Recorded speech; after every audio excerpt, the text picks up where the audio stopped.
Oh, greetings and welcome. The moment I, a bee just, the moment I was about to go live, a bee, I don't know if y'all heard the bee. The bee just came inside the door. I got the door open because in Florida it's getting a little cool. And the bee just came inside the door like, bzzz. So usually, they say not to freak out when you see a bee because they will sting you. So you can't show them that you're afraid. So I had to be like, I remember one time, I was going to talk about something real quick, and I'm going to tell y'all why. But one time when we were overseas, I was in Ethiopia, and we was in the shop. So sometimes people, leave the door open, this, that, and the third.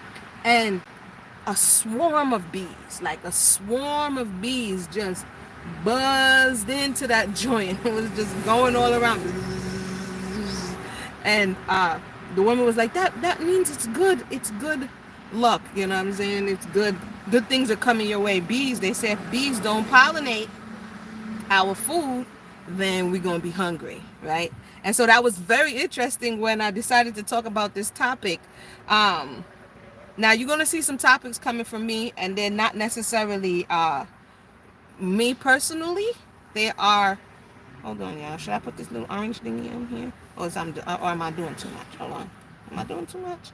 They're not necessarily going to be me. They're going to be to help people, and it's because I came across this. I came across this thing that has got me now. This talk show where the people call in and the listeners kind of give them back feedback, but some of the stories are wild and crazy, and it's just so much I want to say on the topic.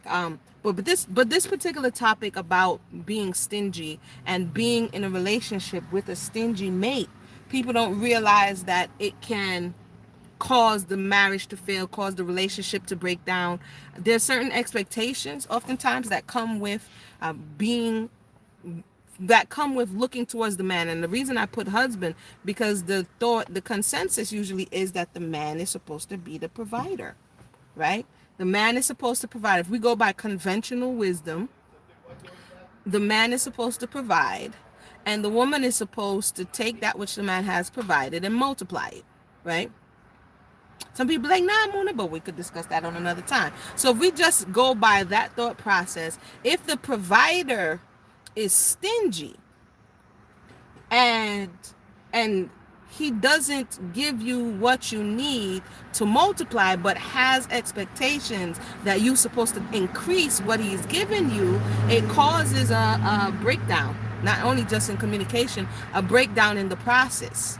Either she's going to overcompensate for what he's not doing, or she's going to get upset with him, start mumbling, complaining, feeling. Let me close the door a little bit, because now I thought it was cooling down, but it's a little, and I feel like I'm yelling against the background noises. And there was a Bible verse that came to mind when I was thinking about this. I believe, I looked it up. I think it was in the Proverbs 26 or 28 that talks about not eating the food of a stingy man, right? Because he's counting all of the costs, and not in a good way. And basically you delight in his delicacies and you vomit it up, because he's like, oh yeah, eat, no problem. And he's like, yeah, you just had 25 cents worth of bread and 3 cents. It's like the father in Everybody Loves Chris. Remember, everybody hates Chris, but everybody loves Chris, right? It's the father, and everything that they do, that's 10 cents worth of water and 2 cents worth of bread. And so people don't realize that the temperament of the man, the attitude of the man, reflects. It's not necessarily blaming it on him, but he kind of sets the tone if he's going to be the lead. A lot of people say, oh, why isn't the man the lead? And if he's the lead, and we're going to say he's the lead and he's the provider, right? If he's stingy, that means he gives begrudgingly. He doesn't have...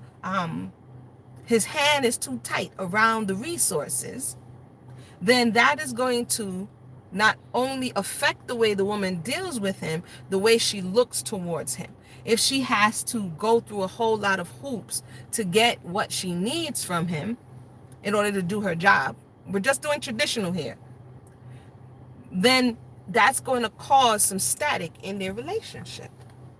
And so some examples of a stingy husband: not giving the monies that is needed for food in the house, or not giving the maintenance that is needed for the children if you have children, or not taking care of the outside of the property, or you know, not giving her the things that she needs for, just like I said, just everyday maintenance, or making a big deal every time he does give it. Say he does give it, but now it comes with all of these very long strings, and she has to go through so much that she would rather not, or that she would rather go outside and get for herself so that she can be independent of this type of management.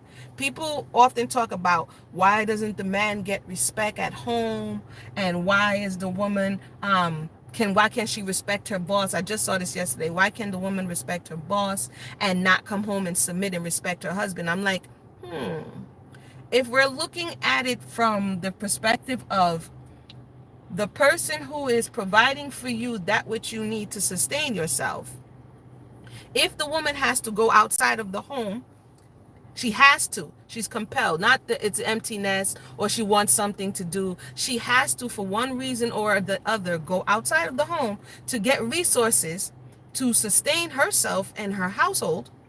Then the respect is going to be given to the one who is sustaining her, or providing an opportunity for her to be sustained. So to a certain degree, when she comes back home, for some, not all, she's like, well, I'm doing the same things that you are doing. And so that what you're looking for is not necessarily realistic. I'm talking about in today's space and time, because a lot of brothers are upset. Why isn't she giving me the same respect she gives her boss? Because now she has two bosses. And they say you can't serve two masters. Isn't that what they say? Are you going to love one and hate the other? That's what the New Testament says, doesn't it? You can't serve two masters. So what is that talking about? And why can't you serve two masters? Question. So for those out there who say, I have a stingy husband and it's ruining our relationship, we have to look at our expectations of each other, and why this person's reservations, why this person holding on to stuff is such a problem for me. And like I said, oftentimes, and I'm gonna keep it short today, oftentimes is because we expect the provision to be such that we don't have to worry. A lot of times men don't understand, if the woman has to worry financially, if she has to worry about her longevity, if she has to worry about her children, it's going to cause a problem. So one of his things, and I know a lot of people be like, that's a lot, Amuna. One of his things is to make sure that she is not worrying in this area. And I know it's difficult because the male, especially the melanated male in diaspora, is compromised in the area of economics more often than not, and is compromised in his ability to provide for her and his family in which he creates. That's honest, because he has to go into a workplace, or he has to go into a world that views him oftentimes as an enemy, and there's a level of hostility. So his very sustenance, his very source of provision is compromised every time he steps out the door. So we see how that bleeds or feeds back, that feedback loop is reflected back into the relationship, where if you are in a place where you have rights to the land, or you have a stake in the culture and you're valued, your voice is valued, then the respect that she's giving to the person who is ruling transfers to the respect that she's given to you, because you can ultimately provide for her, you can ultimately protect her, you can do all the things she needs to feel secure. But when you can't do those things, and she has to go to the people who can do those things, then the respect level diminishes to a certain degree. I'm not saying it's right. I'm just saying, if we look at what's happening and what is the main complaint, this is one of them. So the man may become selfish because his resources are limited. It may not be because he doesn't want to. It's because he has learned that, hey, if I give all of me, if I give you everything that I have, and you get up and leave, the system is against me, right? And I'm going to be left with nothing. There's a lot of men who's like, if I give this woman everything, like in the case of what we see happening with superstars and Kobe Bryant, or what's his name, Dr. Dre, and I'm giving this woman access to everything, and when she leaves, she's taking way more than she came here with. You know what I'm saying? She is leaving me oftentimes with nothing. We saw the case with Allen Iverson back in the day when he goes into the court and he was like, man, I can't even afford to buy whatever. I thought he said a burger or whatever it was. So all of these things, hey, peace, welcome. All of these things that we think are not interconnected or related, they actually are. And so people become these things. They have to learn to lean times calls for lean behavior. And for much of us, the man who would have been kind and gregarious or open to his female counterpart is now reserved and suspect that, hey, she's a gold digger. She's coming for what I have. And if I open myself up to her, she's going to leave with everything and I'm going to end up with nothing. Right? And so oftentimes what happens is the female now, she begins to overcompensate. Oh, I'm going to show him that he can trust me. I'm going to pitch in. I'm going to do all of these things, and hopefully that can smooth it all over. And what happens is when she now starts becoming a provider, she's looking for the respect that he's looking for, because I'm doing the same thing you're doing, right? Too many bad apples spoil the bunch. I mean, yeah, because we now run into what other people have created, what other experiences have been. So we run into other people's experiences, and now it's projected onto us, and the expectation is that you're going to do the same thing that such and such did. So I need to reserve myself so that in the event that you betray me or you leave me, I won't be left with anything. And the sad part about it, there is some truth into some women leaving the men who did not have ill intent and leaving them with nothing. Leaving them to start over from scratch in a world that more often than not is against them and hostile to their progress. But then there's the extreme where he does have the resources and he can provide, but out of spite and out of a desire to control her, he drops out the resources. You know what I'm saying? So she can come and beg him, can I have this? So everything she has to come to him for, so that he can feel in charge. Because a lot of times, because the respect is lacking outside, the demand for the respect and the level of respect that's required inside is almost akin to oppression in some spaces. Right? That I want to be able to suppress you. You must submit to me. You must do all of these things above and beyond, because I'm not getting this respect anywhere else. And so I'm going to command it of you.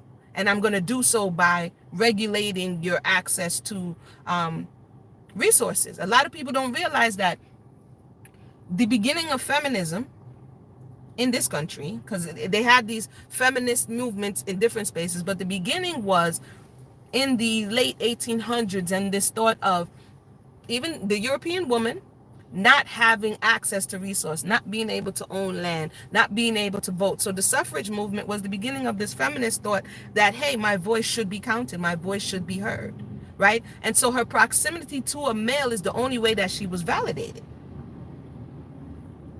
right? So she started to say, hey, no, this is very lopsided. I need my voice to be heard. And so you have this feminist movement, or this first wave, mixed in with abolition, mixed in with this thought of abolishing slavery, because the relationship between slavery and oppression and the oppression of women in general was so tight-knit that they began to intermingle these two causes and push for the liberation of Black people and then the liberation of women. That was the first wave of feminism, right? So this thought of having access to resources and being oppressed are very closely connected. And the person who holds the bag makes the rules, right? So when the women were like, wait a minute, if I can go out and get my own resources, then I don't have to depend on a man who perchance may or may not use my need That my very need to exist in this life, to live, to eat, to have my being, he may not use that to exploit me. So a lot of people don't understand why some women would be like, nah, I'm not going back in the house and depending on you and waiting on you to feed me. And they don't understand why, because that position was abused historically. So when they got a taste of being able to provide for themselves, so like, I'm not going back in there for to do what? To be what? And so what happens is it abandoned, and we'll talk about this at another time, abandoned the space that she was made for, because she no longer had that trust factor in the male, because he used his position. And somebody's going to say, Mooney, you're blaming, but hey, we can have that conversation. If you like in this discussion, feel free to press like on the video. If you have any topics that you want to talk about, just drop it in the comments below, and then we'll just ride on it. I'm gonna see what comment was left, and then I'm gonna run inside. Nobody thinks couples should be 50-50. Even 60-40 is 100 or nothing. Come again. Nobody thinks hold on, nobody thinks couples should be 50-50 or even 60-40. Oh, you're saying it's 100 or nothing. But 100 of what? 100 of what? 100 of your principle? 100 of the expectation of that being? Right? Because functionally, we both in a relationship have different functions. What happened even with the feminist movement, back to that, is that the thought of the man and the woman being equal, because someone told you that you were not, became this fight. And that ruined a lot of things, because men and women are not equal. In my estimation, they're comparable, right? Comparable is different from being equal. Money is all that matters nowadays. I mean, we could talk about that. but comparable means that together we make this thing happen. So a woman does not equal a man, because an apple doesn't equal an orange. The man's responsibilities and what he has been designed for is very different than what the woman has been designed for. And what happens is the woman left to say, okay, you don't value my position, and your position is the only thing that matters. So now I'm going to fight to get to your position. And that was the biggest fallacy. That was the biggest lie that women bought into. So you say, why don't you get the same wages as the man? And the thought is the man's responsibility was to provide, right?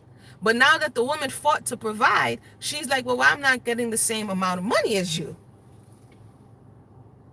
And from a system of where the man is supposed to be provided, the thought is like, well, I don't know that you need all that money. This is, you know what I'm saying, from the system, because you are supposed to be the recipient of this money or these resources, as opposed to the generator of it. I know people are going to be like, Amuna, this is antiquated thought. But if we're looking at the system and the way it was built, there had to be a mindset behind it, right? Hold on. Press like if you up in the spot, y'all. Equal is an oxymoron. Yeah, I don't know. Men and women are not equal. Men and women are comparable. They weren't made to be equal. We have different functions. So when she steps aside and her primary focus is getting the bag, so to say, getting the bag, her primary focus, now her actual function is neglected.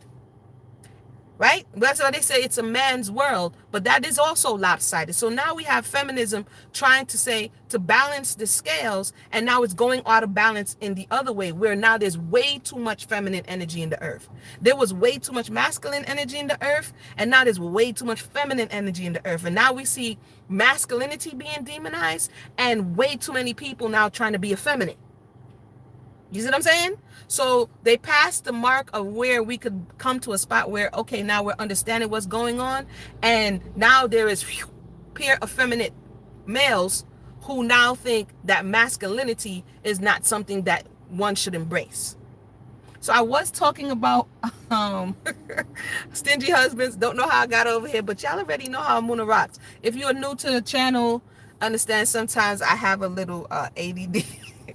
So sometimes I might go off, but I'll come back again. Asar says, great example of the genesis of feminism and what caused the women to abandon her nature from abuse. Yeah, It's from abuse. You can look it up. You can look it up and see that it's suppression. It's like the earth.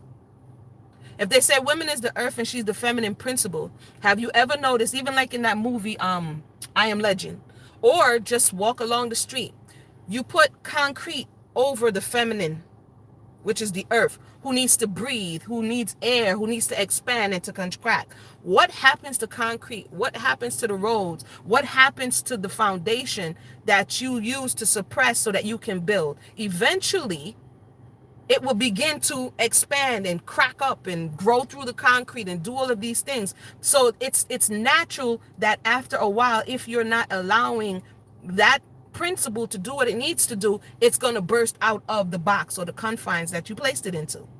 And so that's what the feminine energy was doing during this time, is that this space is too constricting. One has to break out of it so that she can fully express what she was. It's like pregnancy. You have a space, your womb is very small, right? Very small. And as something goes inside, the seed goes inside and it's growing and it's growing and it's growing and it's growing. And then it comes to its maturation and it's full. It pushes it out and then it contracts again. And so the woman goes out and she goes in and she has the way. So the male wants to like, I want you to stay here. And then after a while, she was like, no, it's too big. I have to break out of this space. Right? And then that's what happened. He's like, no, go back in the box, put the genie back in the bottle. But that's another story. We'll come back. I gotta pay all my mortgage and bills, just get some food. That's all I ask. Yeah, that she should get the food. I mean, whatever it is you guys arrange. Like, then relationships have all these things. Should she get the food? Maybe she's thinking I should get the food and cook the food too. Right?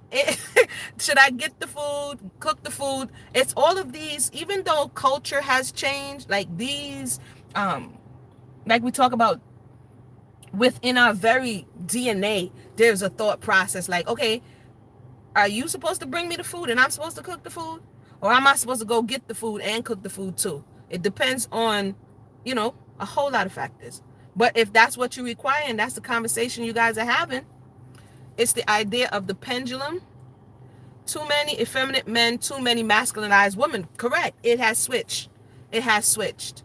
It is too many because, again, you have males being demonized. You have feminine energy expanding. And so a lot of the males are looking like, this is what gets attention. This is what gets you through doors.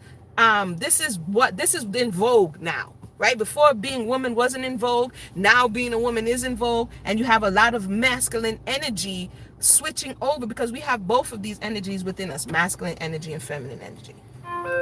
So now we have this imbalance. It's like a chemical imbalance, a hormonal imbalance, a spiritual imbalance happening in society now, where the roles, like you said, the reverse is a reversal, is a switch. And acknowledging it instead of people saying, no, something's wrong here. In the same way slavery was wrong, in the same way oppressing women is wrong, in the same way oppressing children is wrong, we have to come to the point where, like, I'm so glad that men started growing their beards again. You know what I'm saying? Of all nationalities, because there was a point in time that somebody told men that it wasn't acceptable or masculine to be bearded. And so all the men were running around shaving their beards to look more like prepubescent teenagers. I'm just saying. And so now the masculine energy is coming back a little bit like, hey, it is masculine to have your beard. This is why it grows in when you go into a certain stage in life. And the women are like, I like him with his beard. I mean, providing that, it's clean and, he done did it up a little bit, put a little oil on it, not too ashy, not too scraggly. Providing he done maintained it, you're like, woo, that's manly. You know what I mean? That's manly. But again, we'll talk about that. You missed the conversations? Yeah, I missed you guys too. I got to run inside now. It's about to be 12 o'clock, lunchtime. But I'm working on this little thingy thing here. But again, if you have any topics you want to talk about, drop them in the box below and we'll come back and we'll chop it up. I'll try to make some time to come in and have these conversations and just moments to make us say, Most of us wouldn't have a beard without shaving and shaving. Oh, for it to regenerate? I don't know. I'm just saying, I appreciate the beard movement. So I'm saying I appreciate the brothers embracing their masculinity, because for so long things that were masculine have been demonized, and it's okay for the man to be a man and okay for the woman to be a woman, right? So we'll come back and talk more. Thank you guys for tuning in. If you haven't subscribed, do so below. If you haven't liked the video, like the video, and I'll come back with some more topics. All right, one.